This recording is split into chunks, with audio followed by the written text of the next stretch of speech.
അതീവ രഹസ്യമായ ഒരു വിഷയം. രഹസ്യം എന്ന് പറഞ്ഞാൽ BJP സർക്കിളുകളിൽ ചർച്ചയ്ക്ക് വന്നിട്ടുണ്ട്, അത് അവർക്ക് അറിയാൻ പറ്റുമായിരിക്കും. പക്ഷേ എങ്കിലും പൊതുസമൂഹത്തിൽ ചർച്ചയ്ക്ക് വരാത്തൊരു വിഷയം ആണ് നിങ്ങളെ ശ്രദ്ധയിൽപ്പെടുത്തുന്നത്.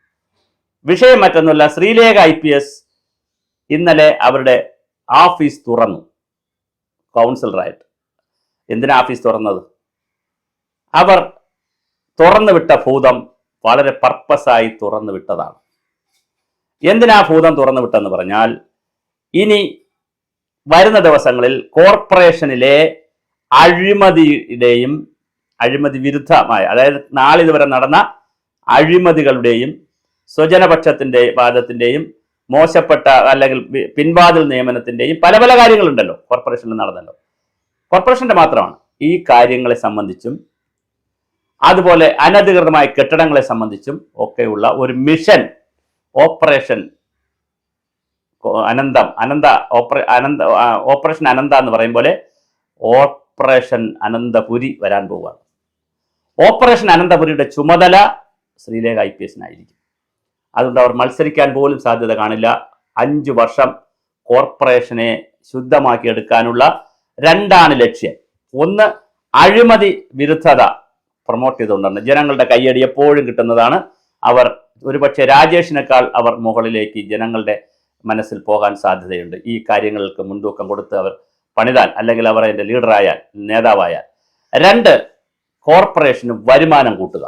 അത് വളരെ പ്രധാനമാണ്. 250 രൂപയ്ക്ക് കൊടുക്കുന്ന കെട്ടിടം 25,000 രൂപയ്ക്ക് വരെ വിലയുള്ള കെട്ടിടമാണ് 250 രൂപയ്ക്ക് വാടകയ്ക്ക് കൊടുത്തിരിക്കുന്നത്.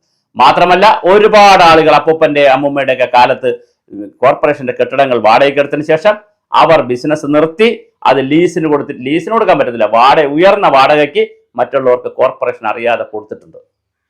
ഒരുപാട് പാർട്ടികളുടെ ഓഫീസുകൾ, യൂണിയൻ ഓഫീസുകളൊക്കെ പ്രവർത്തിക്കുന്നത് സർക്കാരിന്റെ കുഞ്ഞു കുഞ്ഞു മന്ദിരങ്ങളിലോ കുഞ്ഞു ഒഴിഞ്ഞു കിടക്കുന്ന സ്ഥലങ്ങളിലോ, അതിന്റെ കോട്ടിയാട്, പേവിയാട്, ഇങ്ങനെയൊക്കെയുള്ള കുഞ്ഞു കുഞ്ഞു സ്ഥലങ്ങൾ കെട്ടിയടച്ചൊക്കെ എടുത്ത് പ്രവർത്തിക്കുന്നുണ്ട്. ഇത് മുഴുവൻ പൊളിക്കാൻ തീരുമാനിച്ചിട്ടുണ്ട്. എനിക്ക് തോന്നുന്നു അൽഫോൺസ് കണ്ണന്താനം ഡൽഹിയിൽ പോയി ഇടിച്ച് നിരത്തിയതുപോലെ, ഒരുപക്ഷെ യോഗി ആദിത്യനാഥ് ബുൾഡോസർ രാജ് കൊണ്ടുവന്നതുപോലെ ശ്രീലേഖ IPS ആണ് തിരുവനന്തപുരത്തെ ബുൾഡോസർ രാജ്. തിരുവനന്തപുരം ബുൾഡോസർ രാജായിട്ട് ശ്രീലേഖ IPS വരാൻ പോകണം. അവർക്കാണെങ്കിൽ IPSന്റെ കഥ അറിയാം, അവർക്ക് പോലീസിന്റെ നിയമങ്ങൾ അറിയാം, സർക്കാർ നിയമങ്ങൾ അറിയാം. ഇതെല്ലാം പഠിക്കാൻ ഒരു നിമിഷവും വേണ്ട. ഡെയറിംഗ് ആയിട്ടുള്ളൊരു വിമണാണ് അവർ. അപ്പോൾ അവരെ മുൻനിർത്തി തിരുവനന്തപുരം കോർപ്പറേഷനെ തിരുവനന്തപുരം ആക്കാനുള്ള, ക്ലീൻ അനന്തപുരി ആക്കാനുള്ള വലിയൊരു മെഗാ പദ്ധതി രാജീവ് ചന്ദ്രശേഖറിന്റെ മനസ്സിലുണ്ട്. അത് വർക്കൗട്ട് ചെയ്യാനുള്ള എല്ലാ സാധ്യതയുമുണ്ട് എന്നാണ് മനസ്സിലാക്കുന്നത്. BJP സർക്കിളിൽ നിന്ന് നമ്മൾ അറിയുന്നത് വളരെ കൃത്യമായ രീതിയിൽ ഒരു കമ്മിറ്റി വരാൻ പോവുകയാണ്. സാധാരണ ധനകാര്യ സ്റ്റാൻഡിംഗ് കമ്മിറ്റി, വിദ്യാഭ്യാസ സ്റ്റാൻഡിംഗ് കമ്മിറ്റി, ആരോഗ്യ സ്റ്റാൻഡിംഗ് കമ്മിറ്റി എന്ന് പറഞ്ഞാൽ സ്റ്റാൻഡിംഗ് കമ്മിറ്റികൾ ഉണ്ടായിരിക്കും. അതിന് പുറമെ ജനകീയാസൂത്രണ കമ്മിറ്റിയുണ്ട്, ഒരുപാട് കമ്മിറ്റികൾ. അതിന് പുറമെ ഏറ്റവും പുറമെ ശ്രീലേഖ IPSനെ വെച്ചുകൊണ്ടുള്ള പുതിയൊരു ഓപ്പറേഷൻ അനന്തപുരി, അനന്താന്നിനി പേരിടാൻ കഴിയില്ല, ഓപ്പറേഷൻ അനന്ത നടത്തി ഓപ്പറേഷൻ അനന്തപുരി തിരുവനന്തപുരത്ത് വരവുന്നു. അത് വൈറ്റ് ഓപ്പറേഷൻ ആണോ, ബ്ലൂ ഓപ്പറേഷൻ ആണോ, ഗ്രീൻ ഓപ്പറേഷൻ ആണോ, യെല്ലോ ഓപ്പറേഷൻ ആണോ, റെഡ് ഓപ്പറേഷൻ ആണോ എന്ന് മാത്രം ആലോചിച്ചാൽ മതി. വളരെ കൃത്യമായി തിരുവനന്തപുരത്തെ ശുദ്ധീകരിക്കാൻ അത് പല തരത്തിലുള്ള അഴിമതികൾ, സ്വജനപക്ഷപാതം, അതുപോലെ തന്നെ ഈ കെട്ടിടങ്ങൾ വാടകയ്ക്ക് കൊടുത്തിരിക്കുന്നവർ കയ്യേറിയിരിക്കുന്ന സ്ഥലങ്ങൾ കയ്യേറിയിട്ടുള്ളതുണ്ട്. ഒരുപാട് കുഞ്ഞും വലുതുമായ സ്ഥലങ്ങൾ, കോർപ്പറേഷന്റെ സ്ഥലങ്ങൾ കയ്യേറിയിട്ടുണ്ട്. കോർപ്പറേഷന്റെ ബസ്, കോർപ്പറേഷനിൽ ഓടേണ്ട 113 ബസ് ഇവിടെ നഷ്ടമെന്ന് വരുത്തി തീർത്ത് പുറത്തു കൊണ്ടുപോയി ഓടുന്നുണ്ട്.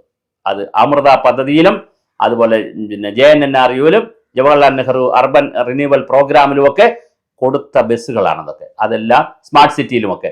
അത് തിരുവനന്തപുരത്ത് തന്നെ ഓടേണ്ടതാണ്, നഗരത്തിൽ തന്നെ. അത് ഓടിക്കും എന്ന് തന്നെയാണ് രാജേഷ് മേയർ പറഞ്ഞിരിക്കുന്നത്. മാത്രമല്ല, അതിന്റെ കുറച്ച് ഭാഗം പൈസ കിട്ടുന്ന ലാഭം കോർപ്പറേഷന് കിട്ടേണ്ടതുമുണ്ട് എന്നാണ് പറയുന്നത്. അപ്പോൾ വളരെ രസകരമായിട്ടാണ് ഈ കാര്യങ്ങൾ പോകുന്നത്. ഓപ്പറേഷൻ തിരുവനന്തപുരം അനന്തപുരി വരുന്നു. അതിൻ്റെ ചെയർമാനായിട്ട് അല്ലെങ്കിൽ അതിൻ്റെ ചെയർപേഴ്സണായിട്ട് ശ്രീലേഖ IPS ആണ് വരുന്നത്. തീർച്ചയായും വലിയൊരു സംഘം, അതിനകത്ത് പോലീസ് സംവിധാനം ഉണ്ടാകും, പിന്നെ കോർപ്പറേഷൻ്റെ എഞ്ചിനീയറിംഗ് സംവിധാനം ഉണ്ടാകും, സെക്രട്ടറി കൺവീനറായിരിക്കും.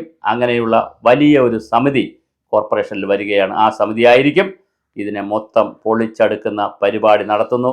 അത് ഒരു പക്ഷേ 45 വർഷമായി തിരുവനന്തപുരം കോർപ്പറേഷൻ ഉണ്ടായതിനു ശേഷം ആദ്യമായി നടത്തുന്ന ഒരു പരിപാടിയാണ്. അതിന് ജനങ്ങളുടെ വലിയ പിന്തുണ കിട്ടുകയും ചെയ്യും. കാരണം ആ പിന്തുണയ്ക്ക് വേണ്ടിയായിരുന്നു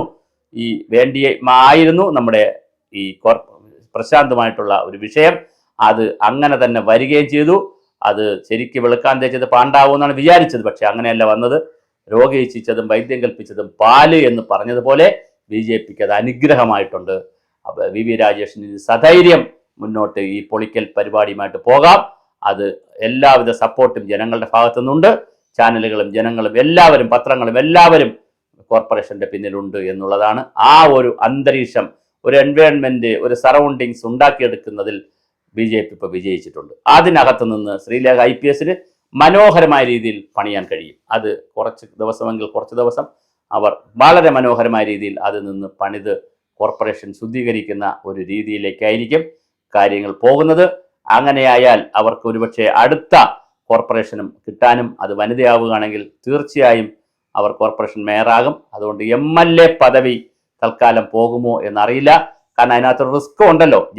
ജയിച്ചാലും ഒരു കേവലം MLA ആയി മാത്രമേ ഇരിക്കാൻ കഴിയുകയുള്ളൂ. അതിനപ്പുറം ഇവർ ഇത് ചെയ്യുന്നത് ഒരുപക്ഷെ ഇവരുടെ വലിയ ഒരു മാറ്റം അല്ലെങ്കിൽ ഒരു ഇമേജ് ബിൽഡ് ചെയ്യാൻ വലിയ ഒരു സാധ്യതയുണ്ട്. അതുകൊണ്ട് തിരുവനന്തപുരം ഓപ്പറേഷൻ അനന്തപുരിയുടെ ചുമതല ശ്രീലേഖ IPS ഏറ്റെടുക്കാനുള്ള സാധ്യതയാണെന്ന് കാണുന്നത്. അങ്ങനെ വന്നാൽ അത് ഒരുപക്ഷെ തിരുവനന്തപുരത്തിന് വലിയ ഒരു മാറ്റമായിരിക്കും. അങ്ങനെ മാറ്റം വരുത്തിയവർ ഒരു വനിതയാണ്. അടുത്ത തെരഞ്ഞെടുപ്പിൽ മത്സരിക്കുന്നതാണെങ്കിൽ അവർ പാട്ടും പാടി ജയിക്കും. ഏത് മണ്ഡലം, അത് വട്ടിയൂർക്കാവ് മാത്രമല്ല, വട്ടിയൂർക്കാവായാലും തിരുവനന്തപുരം നോർത്ത് സെൻട്രൽ ആയാലും ഇനി പിന്നെ നേമമായാലും കോവളമായാലും കഴക്കൂട്ടമായാലും തിരുവനന്തപുരം നഗരസഭയോ അതിൻ്റെ സബർബിൽ കിടക്കുന്ന ഏത് പ്രദേശത്ത് നിന്നാൽ അവർ പാട്ടും പാടി വലിയ ഭൂരിപക്ഷത്തിൽ ആകെ വോട്ടിൻ്റെ 2/3 വാങ്ങി ജയിക്കും. കാരണം അത്തരത്തിലൊരു ചാൻസാണ് ശ്രീലേഖ IPSനെ തിരുവനന്തപുരത്ത് കാത്തിരിക്കുന്നത്. അത് നടക്കും എന്ന് തന്നെയാണ് തോന്നുന്നത്. അതിനുള്ളൊരു സെല്ല് തിരുവനന്തപുരം കോർപ്പറേഷനിൽ പ്രത്യേകം പ്രവർത്തിപ്പിക്കാൻ രാജേഷിന് പരിപാടിയുണ്ടെന്ന് കേൾക്കുന്നു. അത് വന്നാൽ തീർച്ചയായിട്ടും BJPയുടെ നല്ല സപ്പോർട്ട്, കാരണം ഒരു ക്ലീൻ ഇമേജ് അതിനകത്ത് വരും. ഒരു ക്ലീൻ തിരുവനന്തപുരം അല്ലെങ്കിൽ ഓപ്പറേഷൻ അനന്തപുരി എന്നുള്ള പുതിയ പദ്ധതി വരുന്നു. വന്നാൽ ഞാൻ ഈ പറഞ്ഞ പോലെ വലിയ ഒരു ഇമേജാണ്. മറ്റൊരുപാട് കാര്യങ്ങൾ ചെയ്യുന്നതോടൊപ്പം തന്നെ ഇതും കൂടി ചെയ്താൽ തിരുവനന്തപുരത്തിന് വലിയൊരു മനോഹാരിത തിരിച്ചു കിട്ടും.